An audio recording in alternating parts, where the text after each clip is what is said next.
Devaya, Om Namo Bhagavate Vasudevaya. So welcome so much. So what you just heard is our invocation prayer. We actually say this prayer every time we're going to have a class on the Gita. So it's called an invocation. So we invoke the presence of Krishna. Oh, we have it's Christopher here. Ja, det bra lyd på Zoom. So on Zoom we are on. And Skal jeg sjekke YouTube-lyden også? yeah, you can check the YouTube link now. So basically we're just going to go through the 17th chapter today. We just jump right into it. Arjuna, he is speaking. He says, "O Krishna, what is the situation of those who not follow the principles of scriptures but worship according to their own imagination? Are they in goodness, in passion, or in ignorance?" Well, let's see what Krishna answers. Shri Bhagavan Vacha. So the Supreme Personality of God has said, according to the modes of nature acquired by the embodied soul, one's fate can be of three kinds: in goodness, in passion, or in ignorance. Now hear about this. So in our thumbnail, which I put now for YouTube, you will see actually three qualities in the form of pictures. So the highest, you see the devatas, the gods in the heavens. Right. In the middle, you see human beings doing different stuff, like more in the passion. And down, in the lower plane, you have the plants and animals, eat up each other. So in that way, everything is done according to these qualities. And Krishna is going to make us very clear about this, which one is the best. Yeah. So immediately Prabhupada says in the purport, those who know the rules and regulations of the scriptures, but out of laziness or indolence give up following these rules and regulations, are governed by the modes of material nature. So that gives a hint that if we actually follow Krishna consciousness, we will even be beyond the mode of goodness. Yeah, exactly. What to speak about passion and ignorance. It's chapter 15, right? Yeah, it's chapter 17. Oh, Yeah, we're in text 2. So you can look in the purport if you find something more to speak about. Otherwise, we go to text 3. I'll probably just move on. Huh? Move on. Yeah. So in text 3, then Krishna says, "O son of Bharata, according to one's existence under various modes of nature, one of also particular kind of fate. The living being is said to be of a particular fate according to the modes he has acquired." But this is the material faith. Yeah, this is the material fate. But you can even have faith in Krishna starting from the goodness. But even like say for a bhakta, having some samskaras or something, Yeah. it would be like mixed, right?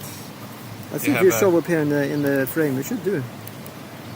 Are you there? Oh, now you're there. I just see. So Yeah. once you're speaking, I'll try and turn around the camera. Okay. Okay. Anyway. So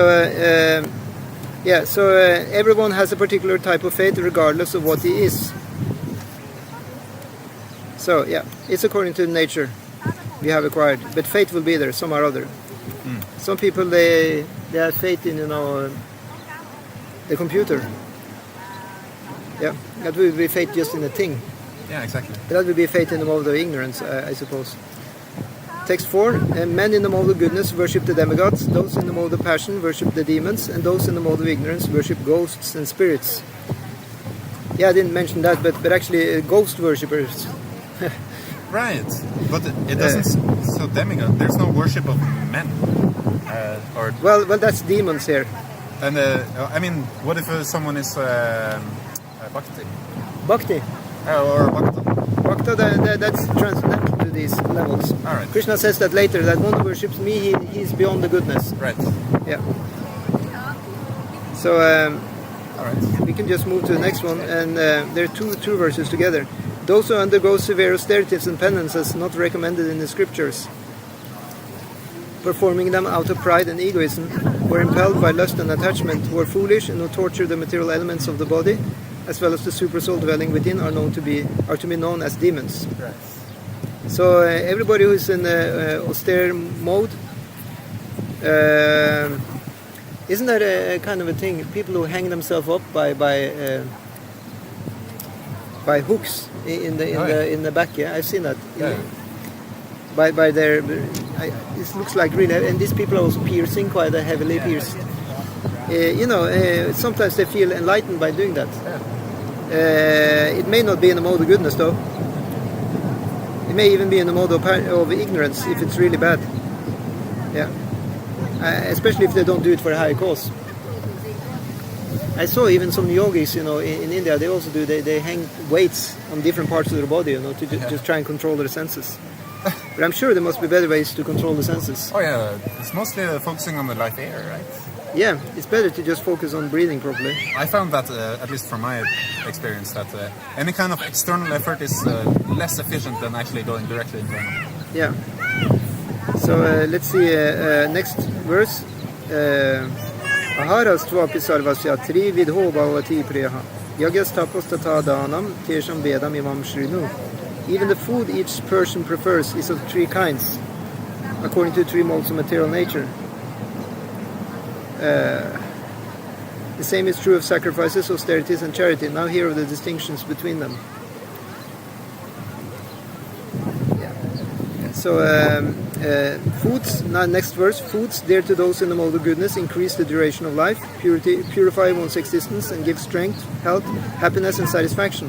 Such foods are juicy, fatty, wholesome, and pleasing to the heart. Yeah, so a nice chapati with butter. Right.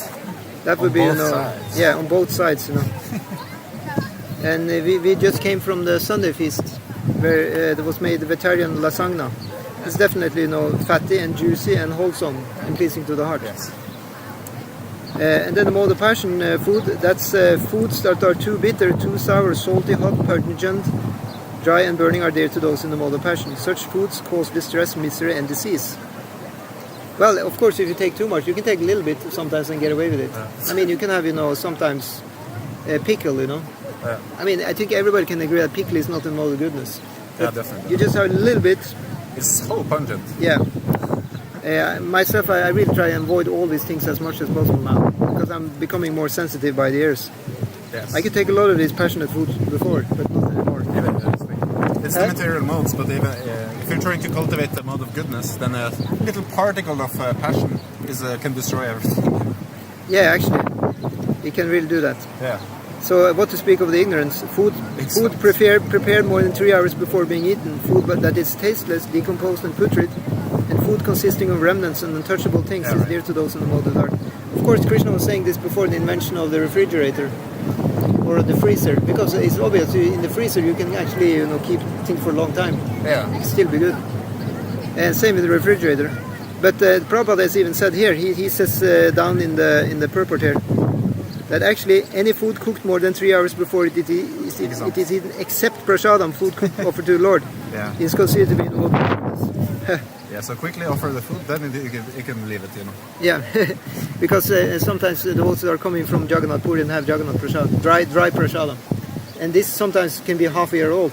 I eat it myself, and it's just, but it's original dry anyway, so it just doesn't get. It's not so bad. It doesn't get moldy or anything because really? it's no water in it. But even moldy prasadam is okay to eat. Yeah, I have eaten moldy old prasadam also. I didn't die. It's a little bit bitter, I think. Yeah.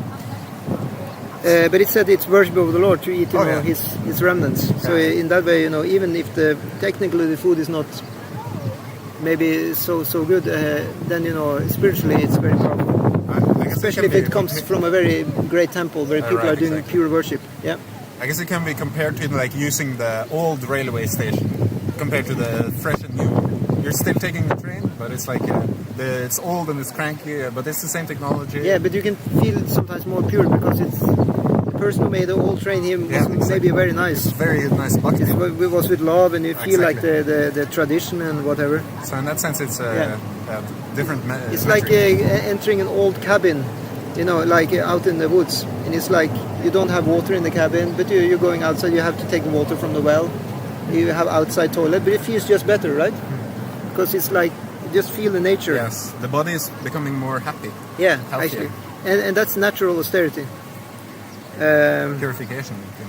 So now Krishna talks about sacrifices. Of sacrifices, the sacrifice performed according to the direction of scripture as a matter of duty by those who desire no reward. Yeah. So the nature of goodness. I think the most important thing, or a very important thing, is to desire no reward. Exactly, and one should just offer respect to the deity. Prabhupada says here, just offer respect to the deity, that will place one in the mode of goodness. It is the duty of every civilized man to obey the injunctions of the scriptures and offer respect to the Supreme Personality of Godhead. So another place in the Bhagavatam, it said that you purify the earth element by using earth element to make the murti or statue of the Lord, and then do worship. Yeah. And that way you use the earth in the proper Isn't way. it some practice where they just make a little very half deity and just worship? Yeah, that's the practice actually. In India they do that. Actually for a festival, some specific festivals they do. Oh yeah. They just make a deity who's going to be thrown in water the next day. All right. It's I just thought like, it was some of the Islamists or something, just worship like almost a stone or something. yeah, you can just take a stone also. If it's a Govardhan, or Shila. Yeah, right. Like our Prabhu living in our house now, he has a Govardhan Shila. Right. So you don't need to install it. It's the same as Krishna immediately. You just pick up the stone, and they usually draw a mouth on it, and they put some decorations like that, and they put a turban, and it's very, very beautiful. Yeah, to say. And then any sacrifice performed without regard for the directions of scripture, without distribution of prasadam, spiritual food, without chanting of Vedic hymns and remunerations to the priests, without faith, is considered to be in the mode of ignorance. I think you skipped mode of passion. No, that was the 12. Didn't I say that? I thought you didn't. Oh, sorry, I went too quick. Thank you. But the sacrifice performed for some material benefit or for the sake of pride, O chief of the Bharatas, you should know to be in the mode of passion. Right. Yeah. So Prabhupada says very, very nicely. Sometimes he's kind of, he's humorous. So he says sometimes sacrifices and rituals are performed for elevation to the heavenly kingdom or for some material benefit in this world. Sometimes. It's actually very often. It's right? almost every time. Yeah. Such sacrifices are ritualistic performances.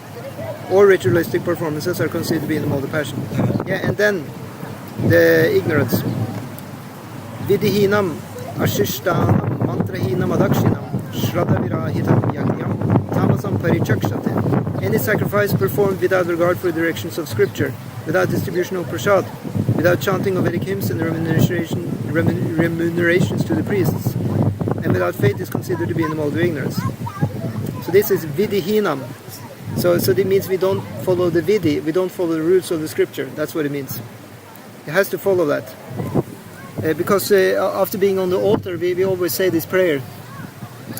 We say vidihinam mantrahinam. We said if I didn't do the rules properly, if I didn't say the mantras properly, please forgive me for that. Yeah, right. We ask for forgiveness after, in case we did anything wrong. So Hopefully to follow they're vidi very- is important. Yeah. Actually, that helps a lot, I think. It really does. Ask Yeah. them that. So here says mantrahinam also, not doing the mantra properly. Yeah, and then Yeah, right. it says ashrishta anam. So anam means the food, and ashrishta it means the shrishta. It means like what is left after the sacrifice. Okay. So shrishta anam means the same as prasadam, All right.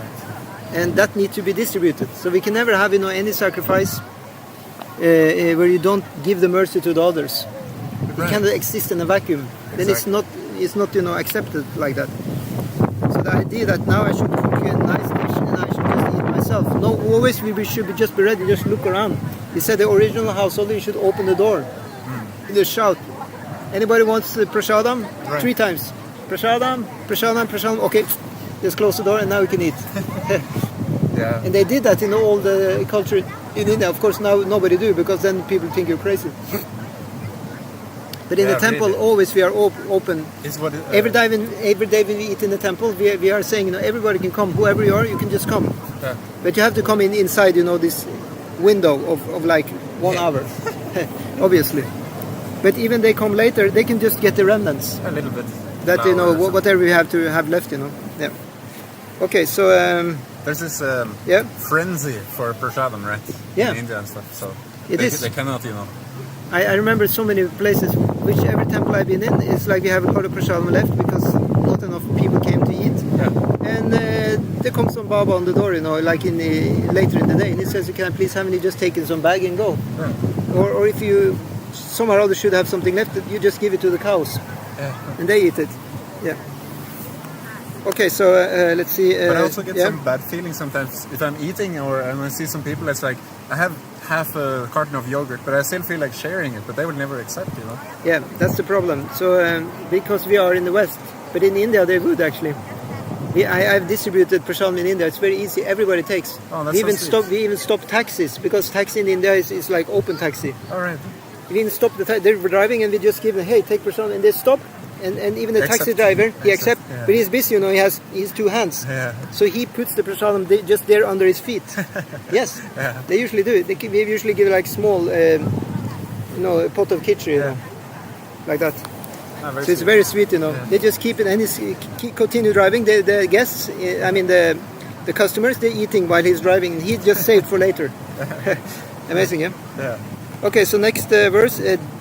Devat Vidya Guru Pragya Pujanam Shaucham Arjavam Brahmacharina Himsa Sacha.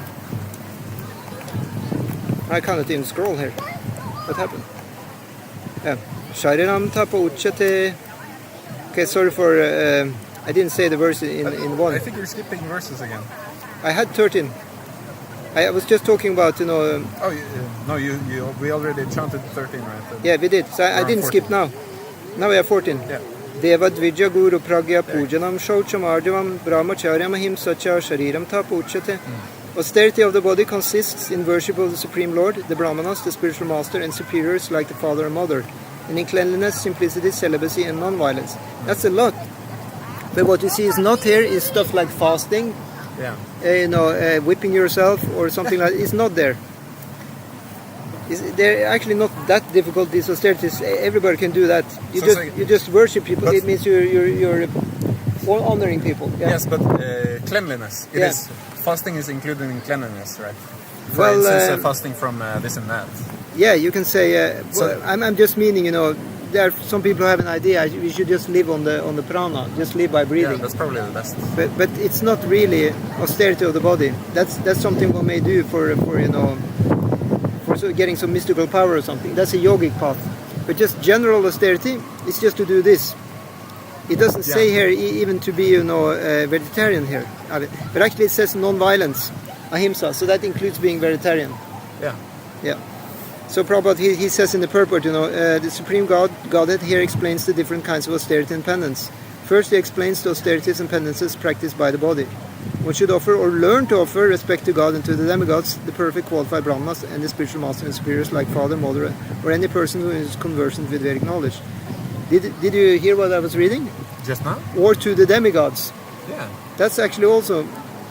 sometimes we say demigods is really bad to worship, but it's in the mode of goodness. Yes, but if it's in connection with the Supreme Lord, it's very good to Exactly. So in that way, one can do very, that. very sweet. Yeah, one can do that. But what Krishna is angry for if one is just worshiping demigods, not including him.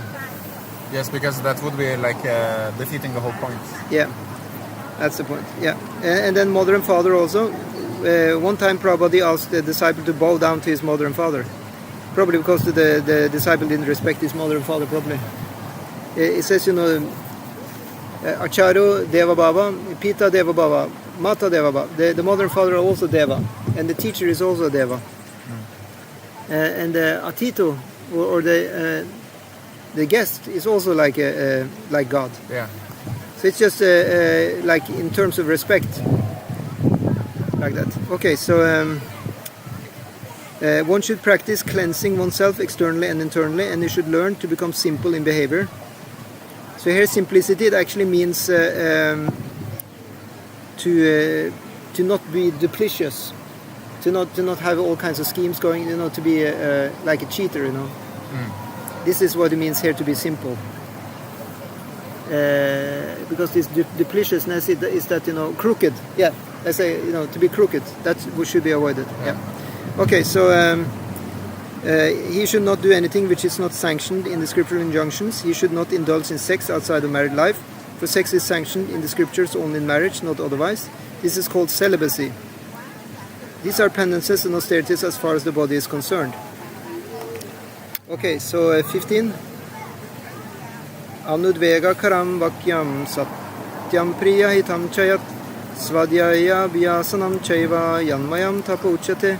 Austerity of speech consists in speaking words that are truthful, pleasing, beneficial, and not agitating to others, and also in regularly reciting Vedic literature. Yeah, so this is very, very great. To speak, satya. Satya means truth. And anudvega kara vakyam. So stuff, we speak things that not, give vega. Vega means like trouble to others. to not disturb others by our speech. And it should also be priyahitam. It should be pleasing and beneficial. Yeah. That's all very difficult sometimes in our days of social media, because speaking is also that I send a video to another person full of crap, right? That's also indirectly speaking. So it's like it's not beneficial for the other person that I send this video, right? Somebody's speaking just pure nonsense. Yeah, right. And so this is not in austerity of speech. Yes, this is. So yeah, and then also in regularly reciting Vedic literature. So simply by trying to talk from the Gita can actually be very beneficial. Yes, exactly. Yeah. And Prabhupada says in the purport that actually a teacher, he can sometimes say something which is a little heavy to hear, but that's because he's a teacher. Oh, you lost your cards in the water. Yeah, they're water resistant. Oh, very good. Yeah, I heard sometimes people have had it in the washing machine. Yeah, mine was bent like this from the washing machine. Oh. Or the tumbler, the dryer. Still working? Yeah, still working. You can scan it in the shop? Oh yes, it's inside this is just the connector, but inside is the magnetic... it's amazing technology. Yeah, pretty good.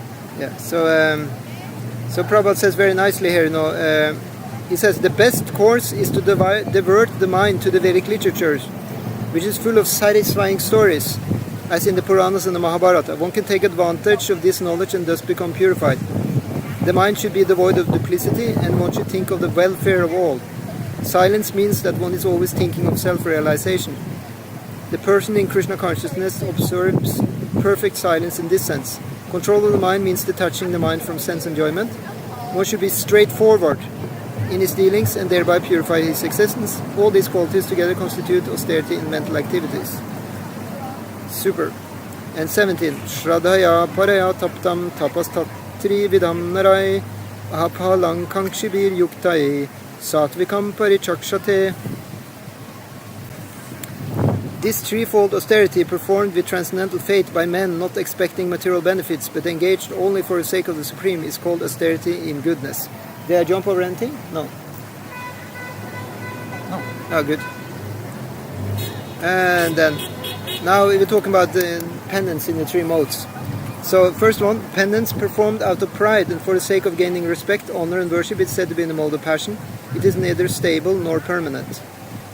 Yeah, so it just when somebody is going barefoot to the top of a mountain and just puts it on social media and look what I did. Yeah. And then the other one, penance performed out of foolishness with self-torture or to destroy or injure others is said to be in the mode of ignorance. So actually the first type of penance that was in goodness, that is to do austerity of body, of mind and of the speech. That's the penance in the goodness. Yeah. These are penances in the lower qualities. Yeah. It's like the purpose is, I want to get revenge. It would be a penance in the mode of ignorance. Right? Yeah, definitely. But if you want to, this person is blaspheming a devotee, so I need to teach him that God is right. Yeah. Then it would be actually transcendental determination. Yeah, it will be. You have some stories also, like Vishwamitra and Vashishta. Vishwamitra was a Kshatriya and Vashishta was a Brahmana, and they had a beef. And then Vashishta, he wanted to become a Brahmana just to show him, I can also do this. And he did a lot of penance to become a Brahmana. It took like hundreds and hundreds of years. And he failed many times, still he kept going. So this is like penance in the mode of passion, I would say. Because he wanted to kind of... pride? Huh? Was it out of pride? Yeah, out of pride, yeah. Yeah, right. Yeah, exactly. Out of pride is in the mode of passion. Yeah, exactly. But out of foolishness or with self-torture, that's in the mode of ignorance. Yes. And... Yeah, because I actually mentioned here, Hiranyakashipu did that, and actually it was not only to become immortal, to kill the demigods. He did it because he was angry that his brother had been killed by Vishnu. Yeah. So he was out of revenge. Yeah. He was performing austerities to get revenge at Vishnu. Yeah, he wanted to kill Vishnu actually. So in that way, it was just destructive, motive. It's a kind of bhakti also, though. Well, of course, he was actually a doorkeeper of Vaikuntha. Yeah, so it was just a lila. I guess in some cases I would consider it bhakti, but it depends on how he feels about it. Yeah, I mean, if you ask, Jiva Goswami, he says that actually they actually did bhakti because it was in a rasa with Krishna. But all the people who try to imitate this, it will definitely not be bhakti. But it's a very special case. No, if those who are non-bhakti wouldn't even be told the story of Hiranyakashipu. That's the point, because if you deal directly with Vishnu in one form or another, it is actually, but it's not pure bhakti. Maybe you can say. They say that Kamsa didn't have pure bhakti because his bhakti was not anukulena. It was not favorable. No, yeah. But Anushilana. It should be actually. One should do bhakti, which is pleasing to the Lord. This like is that. the most mysterious thing, though. Pure bhakti. Yeah, you're right. This is okay. So we can always think that, Krishna is wanting. The pure bhakti is actually because Krishna wants to fight Hiranyakashipu and humiliate him and have Prahlad glorified. He wants all this, so therefore he's still a pure devotee. Yeah, exactly. Yeah. So he wanted that pastime. Yeah, it's true. So anyway, we have text 20: charity given out of duty without expectation of return at the proper time and place, and to a worthy person is considered to be in the mode of goodness. So this is very nice stuff here, without expectation of return. Even people give sometimes charity to temple and they expect that you should put their name on golden plate, Yeah. Yes, but usually Copenhagen. Yeah, but temple are doing that, and it's good that they do that because people like to get some. Because people who donate, of course they're passionate because they got all this money. They didn't get it for nothing. They had to work very hard. Yeah. So passion is that you want also a little bit of fame. So in that way, it's actually devotees should really respond to that and give them a golden plate. Really, it's okay. Yeah, there's no reason not to. Yeah, because temple is supposed to do welfare activities for everybody. Yeah, it's not only for sadhus. They will actually become very attached to the temple. I think if they have their golden name plate also there, they will be very happy to come to the temple. Oh, Krishna! Now YouTube is complaining again that it doesn't get enough video. So if everybody can pray that, please, YouTube will become happy. Prayer doesn't work to YouTube, by the way. It doesn't work. It's transcendental. You need to find the demigod who's in charge of the whole entire, informational thing. And information highway. Yeah. Maybe it's a Ganesh or something. I don't know. Yeah. Anyway, we'll go on as long as we can. Yeah. Let's see. I don't know if we can get through all the verses. I think it's 40 verses or something in the 17th chapter. So at least we have 20 now. Yeah, they're going quite fast. They do actually. They're not too difficult. Yeah.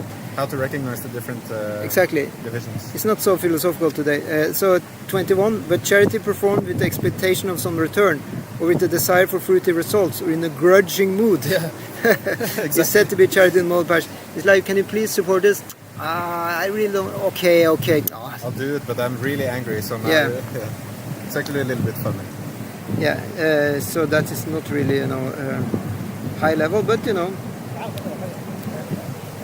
not the most pleasing to the heart, but it's at least a little bit funny. Yeah. So Prabhupada says that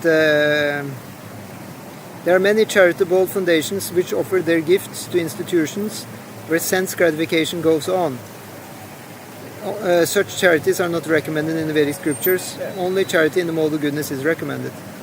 Yeah, of course. Really? But pure goodness also? Yeah, actually, yeah. Because mode of goodness, charity, it's almost impossible not to develop a little bit of pride. Yeah, for any that's the problem. So that this is actually one of the things with mode of goodness which is binding, and that is a sense of pride that I'm better than others.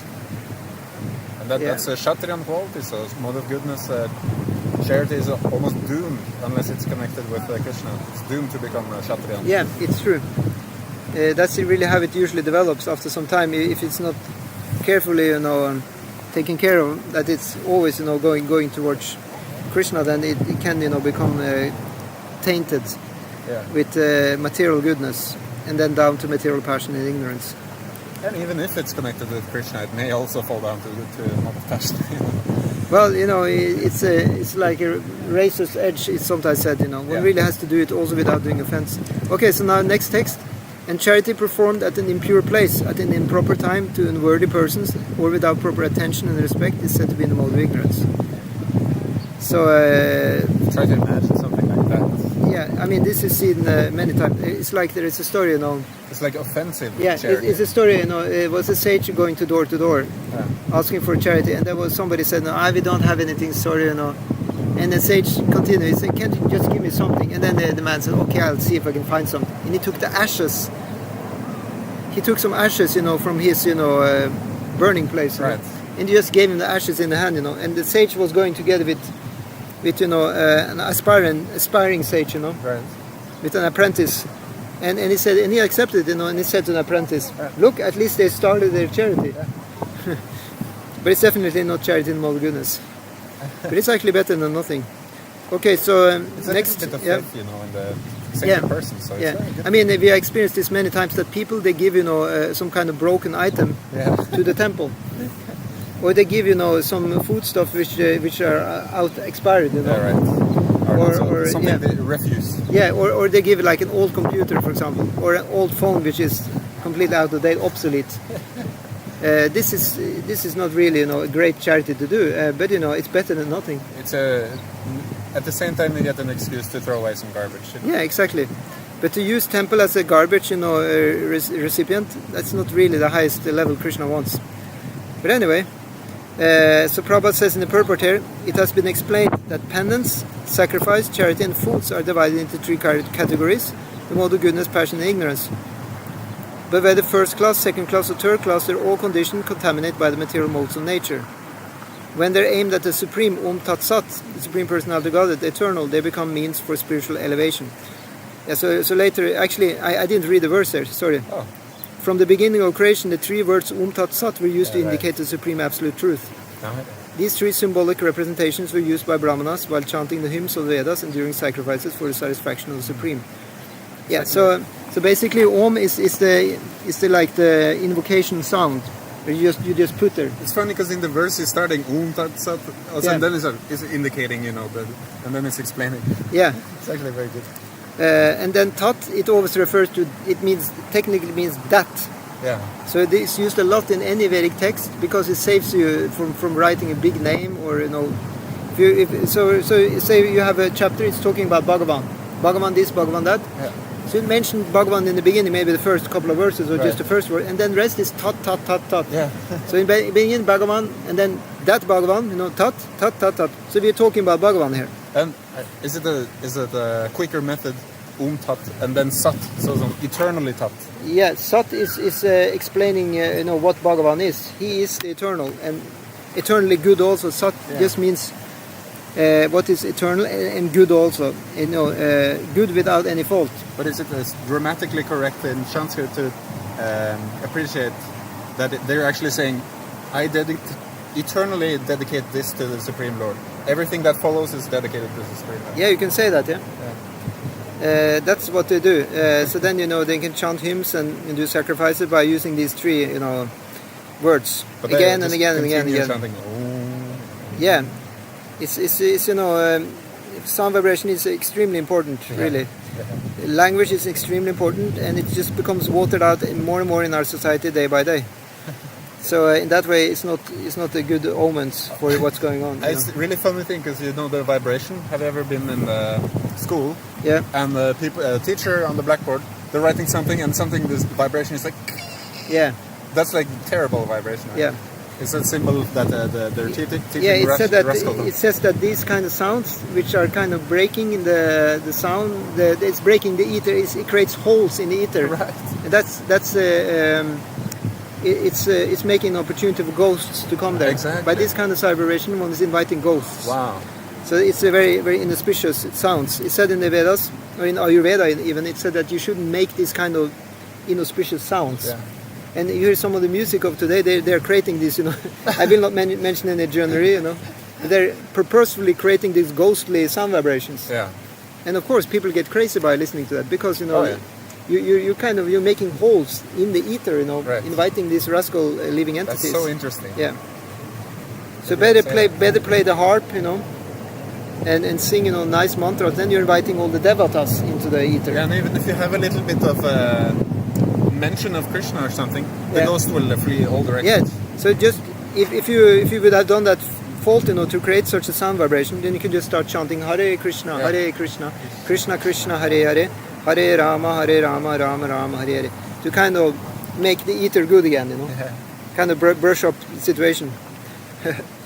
So it happened, I heard, for example, back in the day in the 80s, devotees were getting a place, like an old place, And this place had been used to film horror movies, and before that there had been some murder there. So they were sleeping in the night, and so many ghosts were coming. Right. But every day they had Mangalarti, they were chanting so much kirtan, and after 6 months or something, all the ghosts were gone. Right. Because all this chanting purified the whole place. Yeah, it actually took some time. Yeah. That must be really bad. Yeah, it was really bad. They must have had so much facility to enter into that. Yeah, it was a completely cursed place. So many devotees, they also couldn't take it, they just left, but stalwart devotees, they just stayed there, Yeah.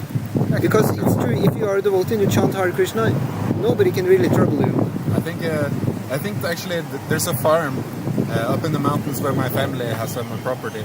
I think there's some ghosts there. Really? Yeah. Yeah. Because I was having very intense dream about being actually eaten by a ghost. Yeah, probably they were there then. Yeah. Sounds like that. So probably it's not difficult to understand. They come in your dreams. They come. Yeah. You immediately sense that there's very bad vibes. Yeah. But these vibes can be changed by just getting good vibes, chanting Hare Krishna, and doing nice things there. Then gradually the vibe of the place will change. It's something they seek energy, right? They need gross body. Yeah, they're energy vampires. Yeah. That Krishna is so full they will explode them. Yeah, that's the point. It's like connecting a little light bulb directly to the socket. It will just explode. Yeah, there's no problem. Just we become devotees and we chant, and we'll be fine. Yeah. Okay, so next verse.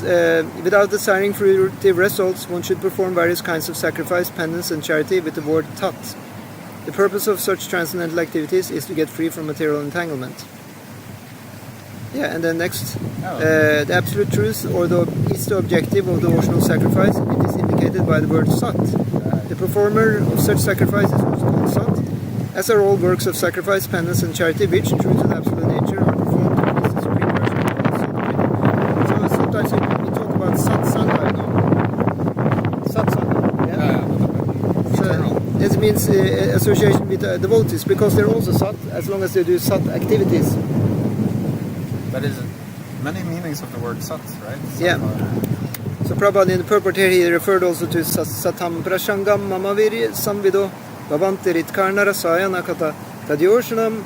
He says, when you're associating with Satam, with devotees, right.